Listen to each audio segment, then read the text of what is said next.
ನಮಸ್ಕಾರ. ನಾನು Ramakant Nargund, national chief coordinator, national education committee. ನಿಮ್ಮ ಮುದುಗಡೆ.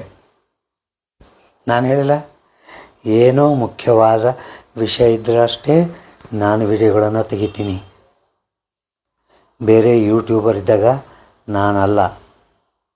ದಯಮಾಡಿ ಈ ಯೂಟ್ಯೂಬರ್ಗಳು ಹೇಳಿದ ವಿಷಯಗಳನ್ನು ನಂಬಿ ಬೇಸರ ಮಾಡ್ಕೋಬೇಡ್ರಿ. ಇದ್ದಿದ್ದು ವಿಷಯಗಳನ್ನು ಹೇಳೋಕ್ಕಷ್ಟೇ ನಾನು ಬರ್ತೀನಿ. ನಮ್ಮ NAC ಕಾರ್ಯಕ್ರಮದ ಪ್ರಕಾರ ಲಾಸ್ಟ್ ವಿಡಿಯೋದಲ್ಲಿ ಹೇಳಿದೆ, 3 ಕಾರ್ಯಕ್ರಮ ನಮ್ಮದು. ಮೊದಲನೇ ಕಾರ್ಯಕ್ರಮ 17, 18, 19 ನಮ್ಮ ರಾಷ್ಟ್ರೀಯ ನಾಯಕರು ಡೆಲ್ಲಿಯಲ್ಲಿ ಹೋಗಿ ಅಲ್ಲಿ ಮಿನಿಸ್ಟ್ರಿಗಳನ್ನು ಮೀಟ್ ಮಾಡಿ, ಬೇರೆ ಬೇರೆ ಡಿಪಾರ್ಟ್ಮೆಂಟ್ಗಳನ್ನ ಮೀಟ್ ಮಾಡಿ ಅವ್ರ ಜೊತೆಗೆ ಮಾತಾಡೋ ಕಾರ್ಯಕ್ರಮಗಳನ್ನು ಇಟ್ಕೊಂಡಿದ್ರು. ಅದರ ಪ್ರಕಾರ ಆ ವಿಷಯದ ಬಗ್ಗೆ ಹೇಳೋಕ್ಕೆ ನಾನೊಂದು ಚಿಕ್ಕ ವಿಡಿಯೋ ಮಾಡಿದ್ದೀನಿ. ಸರಿಯಾಗಿ ಕೇಳ್ಕೊಳ್ರಿ. 17 ಮತ್ತು 18 2 ದಿವಸ ನಮ್ಮ ಕಮಾಂಡರು ವೀರೇಂದ್ರ ಸಿಂಗ್ ಅವರು, ಪಾಟೀಲ್ ಅವರು ಎಲ್ಲರೂ ದೆಹಲಿನಲ್ಲಿದ್ದು ಸತತ ಪ್ರಯತ್ನವನ್ನು ಮಾಡಿದರು. ಏನಿಲ್ಲ ಅಂದರೂ ಒಂದು 30 ಮಿನಿಸ್ಟ್ರುಗಳನ್ನ ಮೀಟ್ ಮಾಡಿ ಅವರಿಗೆ ನಮ್ಮ ಮೆಮೊರಂಡಮನ್ನು ಕೊಟ್ಟರು. ಅವ್ರ ಪ್ರಯತ್ನ ಮುಖ್ಯವಾಗಿದ್ದದ್ದು 2.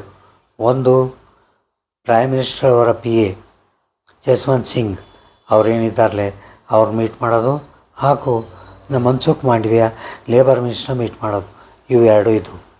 ಕೊನೆಗೆ 19ನೇ ತಾರೀಕು ಯಶಸ್ವಿ ಆಯಿತು. PM ಪ್ರೈಮ್ ಮಿನಿಸ್ಟರ್ ಅವರ ಪರ್ಸನಲ್ ಸೆಕ್ರೆಟ್ರಿ, ಅವ್ರ ಮಿನಿಸ್ಟರ್ ಆದ ಸಿಂಗ್ಜಿ ಅವರು ಕೂಡ ಹೇಳಿದರು, ನಿಮ್ಮ ಕೆಲಸ ಭರಪೂರವಾಗಿ ನಡೆದಿದೆ. ಈಗ ಫೈನಾನ್ಸ್ ಡಿಪಾರ್ಟ್ಮೆಂಟಲ್ಲಿ ಫೈಲ್ ಇದೆ. ಇವತ್ತೆಲ್ಲ ನಾಳೆ ನಿಮಗೆ ಕೆಲಸ ಡೆಫಿನೆಟ್ ಆಗುತ್ತೆ. ಆದರೂ ಕೂಡ ನೀವು ಒಂದು ಸಾರಿ ಲೇಬರ್ ಮಿನಿಸ್ಟ್ರು ಕೂಡ ಮೀಟ್ ಮಾಡಿ ನಿಮ್ಮ ಇದರ ಬಗ್ಗೆ ಕೇಳ್ಕೊಳ್ಳಿ.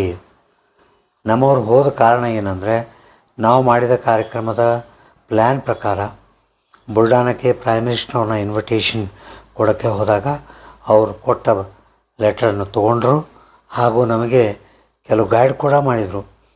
ನೀವು ವಾಪಸ್ ಹೋಗ್ಬಿಟ್ಟು ಮಹಾರಾಷ್ಟ್ರದಲ್ಲಿ ನಿಮ್ಮ ಚೀಫ್ ಮಿನಿಸ್ಟರ್ ಥ್ರೂ ಕೂಡ ಒಂದು ರಿಕ್ವೆಸ್ಟ್ ಮಾಡಿ ಇನ್ವಿಟೇಷನ್ ಕಳಿಸ್ರಿ, ಆ ಪ್ರೋಟೋಕಾಲ್ ಫಾಲೋ ಮಾಡಬೇಕಾಗತ್ತೆ. ನಾನು ಕೂಡ ಪ್ರಯತ್ನ ಮಾಡ್ತೀನಿ ಅಂತ ಅವ್ರ ಕಡೆಯಿಂದ ಆಶ್ವಾಸನೆ ಕೊಟ್ಟರು. ನೀ ಅಂತೀರಾ, ನಾವು ಹೋಗಿ ಹೇಳ್ತೀವಿ ಅಲ್ಲಿ, ಈ ಸಲ ನಾವು ಏನು ಹೇಳಬೇಕು ನಮಗೇನು ಗೊತ್ತಾಗ್ತಾಯಿಲ್ಲ ಅಂತಾಗಿ ಗಟ್ಟಿ ಕೂತಾಗ ಅವ್ರು ಏನು ಹೇಳಿದರು ಅಂದರೆ, mission for pension is in full swing. ನಾವು ಮಾಡೇ ಮಾಡ್ತೀವಿ. ಎಲ್ಲ ಥರದ ಒಳ್ಳೆಯ ವಿಚಾರಗಳನ್ನು ಮಾಡಿ ನಿಮಗೆ ಮಿಷನ್ ಸಕ್ಸಸ್ ಮಾಡೋಂಗೆ ಮಾಡ್ತೀವಿ ಅಂತ ಆಶ್ವಾಸನೆ ಕೊಟ್ಟಿದ್ದಾರೆ.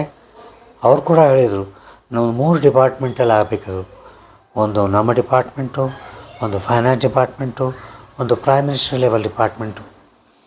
ಎಲ್ಲ ಕಡೆಯಿಂದ ಕೂಡ ಎಲ್ಲರೂ ಇದರ ಬಗ್ಗೆ ಜಾಸ್ತಿ ವಿಚಾರ ಮಾಡಿ ಆದಷ್ಟು ಜಲ್ದಿ ನಿಮಗೆ ಮಾಡಿಕೊಡ್ತೀವಿ. ಆವಾಗ ನೋಡಿ ಸರ್, ನಾವು ಜನರಿಗೆ ನಾವು ಏನು ಉತ್ತರ ಕೊಡಬೇಕು ಅಂತ ಕೇಳಿದಾಗ ಮಾಂಡವಿಯಾ ಅವರು ಹೇಳಿದ್ದಾರೆ, ಮಿಷನ್ ಅಂಡರ್ ಪ್ರೋಗ್ರೆಸ್, ಬೇಗ ಆಗುತ್ತೆ ಅಂತ ನನ್ನ ಕಡೆಯಿಂದ ಎಲ್ಲರಿಗೂ ನಮ್ಮ ವಿಚಾರಗಳನ್ನು ತಿಳಿಸಿ ಬೇಗನೆ ನಿಮ್ಮ ಪೆನ್ಷನ್ ಮಂಜೂರಾಗಿ ಬರುತ್ತೆ. ನೋಡಿ ಪೆನ್ಷನ್ದಾರರೇ, ನಾವು ಮಾಡೋ ಪ್ರಯತ್ನ ಸುಮ್ಮನೆ ಅಲ್ಲ. ಇವತ್ತು ನಾಳೆ ಒಳಗಡೆ ಹೋಗೋದೇ ಡಿಫಿಕಲ್ಟು.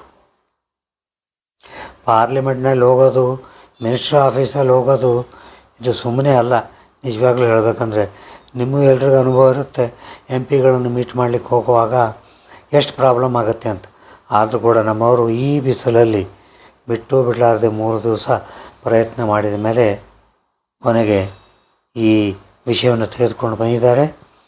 ಆದರೆ ನಾವು ಕೊಟ್ಟ ಪ್ರೋಗ್ರಾಮನ್ನು ನಾವು ಮಾಡ್ತಾನೆ ಇರಬೇಕು. ನಮಗೆ ಎಲ್ಲಿವರೆಗೂ ಸಿಗಲ್ಲ ಅಲ್ಲಿವರೆಗೂ ನಮ್ಮ ಕಾರ್ಯಕ್ರಮ. ನಾ ಏನು ಹೇಳಿದ್ದೀನಲ್ಲ, ಎಲ್ಲ MP ಗಳನ್ನು ಮೀಟ್ ಮಾಡಿ ನೀವು ಯಾಕೆ ನಮ್ಮ ಪೆನ್ಷನ್ ಬಗ್ಗೆ ಮಾತಾಡಿ ಅಂತ ಗಟ್ಟಿಯಾಗಿ ಮಾತಾಡಬೇಕು. 2ನೇದು, ನಿಮ್ಮ ಡಿಸ್ಟಿಕ್ ಕಲೆಕ್ಟರ್ ಆಫೀಸ್ಗೆ ಹೋಗಿ ಪ್ರೈಮ್ ಮಿನಿಸ್ಟರ್ ಮೋದಿಗೆ ಕೊಡ್ತಕ್ಕಂಥ ಒಂದು ಮೆಮೊರಂಡಮ್ ಕೊಡಬೇಕು. 3ನೇದು, ನಿಮ್ಮ EPF ಆಫೀಸಲ್ಲಿ ಹೋಗಿ ರೀಜ್ನಲ್ ಪ್ರಾವಿಡೆಂಟ್ ಫಂಡ್ ಕಮಿಷನರ್ಗೆ ಒಂದು ಮೆಮೊರಂಡಮ್ ಕೊಟ್ಟು ನೀವು ಕೂಡ ಮೇಲೆ ಸರ್ಕಾರಕ್ಕೆ ಒತ್ತಾಯ ತನ್ನಿರಿ ಅಂತ ಅಂತ ಹೇಳಬೇಕು. ನಾವು ಎಷ್ಟು ಜಾಸ್ತಿ ಸರಿಯಾಗಿ ಮಾಡ್ಕೊಂಡು ಹೋಗ್ತೀವೋ ಅಷ್ಟು ಜಲ್ದಿ ಆಗುತ್ತೆ. ಎದೆಗುಂದದಿರಿ ಏನಪ್ಪ ಇವನು ಯಾವಾಗಲೂ ಇದೇ ಹೇಳ್ತಾನೆ. ಸುಳ್ಳು ನಿಮ್ಮ ಮುಂದೆ ಆಡೋದು ನಾ ತಪ್ಪು. ಏನು ನಮ್ಮದು ಅವರು ಮಾತಾಗುತ್ತೆ ಅದು ನಾನು ಹೇಳೋದೇ ನನ್ನ ಕರ್ತವ್ಯ. ನಡ್ತಿದೆ ಶಾರ್ಟ್ಲಿ ನಮ್ಮದು ಕೂಡ ಆಗುತ್ತೆ. ಯಾವಾಗಲೂ ಇಷ್ಟೇ ಹೇಳ್ತಾನೆ. ತಪ್ಪು ತಿಳ್ಕೊಬೇಡ್ರಿ. ನಾನು ಸುಳ್ಳು ಆಡ್ಲಿಕ್ಕೆ ಹುಟ್ಟಿಲ್ಲ, ಸುಳ್ಳು ಆಡೋದಿಲ್ಲ. ನನ್ನ ಮನಸ್ಸಿನಲ್ಲಿರೋದು ಒಂದೇ, ನನ್ನ ಪೆನ್ಷನ್ದಾರಿಗೆ ನಾನು ಪೆನ್ಷನ್ ಆದಷ್ಟು ಬೇಗ ಕೊಡಿಸೇ ತೀರಬೇಕು. ಕೊಡಿಸೇ ತೀರ್ತೀನಿ, ಕೊಟ್ಟು ಹೋಗ್ತೀನಿ. ಇದಕ್ಕೋಸ್ಕರ 23ನೇ ತಾರೀಕು ಒಂದು ದೊಡ್ಡ ಸಭೆಯನ್ನು ನಾವು ಬೆಳಗಾಮಲ್ಲಿ ಕರೆದಿದ್ದೀವಿ. ಕಮಾಂಡರ್ ಅಶೋಕ್ ರಾವತ್ ಟೀಮ್ಗಳು ಬರ್ತಾಯಿದೆ. ನೀವು ಸಾವಿರಾರು ಜನರು ಬನ್ನಿರಿ. ಅವ್ರ ಬಾಯಿಂದ ಕೂಡ ಇದು ಏನು ಡೆವಲಪ್ಮೆಂಟ್ ಆಗಿದೆ ಅದು ತೋರಿಸಿದಾಗ ನಮ್ಮ ಸಮಾವೇಶದ ಶಾಕು ಸೆಂಟ್ರಲ್ಗೆ ಹೋಗಬೇಕು. ಆ ಥರ ಕಾರ್ಯಕ್ರಮಗಳನ್ನು ನಾವು ಮಾಡಬೇಕು. ಇಷ್ಟು ಹೇಳುತ್ತಾ 4 ಮಾತುಗಳನ್ನು ಮುಗಿಸ್ತೇನೆ. ಬೋಲೋ ಭಾರತ್ ಮಾತಾ ಕಿ ಜೈ. ಬೆಳಗಾವಿ ಬರ್ತಿರಲ್ಲ, ನಿಮ್ಮನ್ನು ಎಲ್ಲರನ್ನೂ ಅಲ್ಲಿ ನೋಡ್ತೀನಿ. ನಮಸ್ಕಾರ.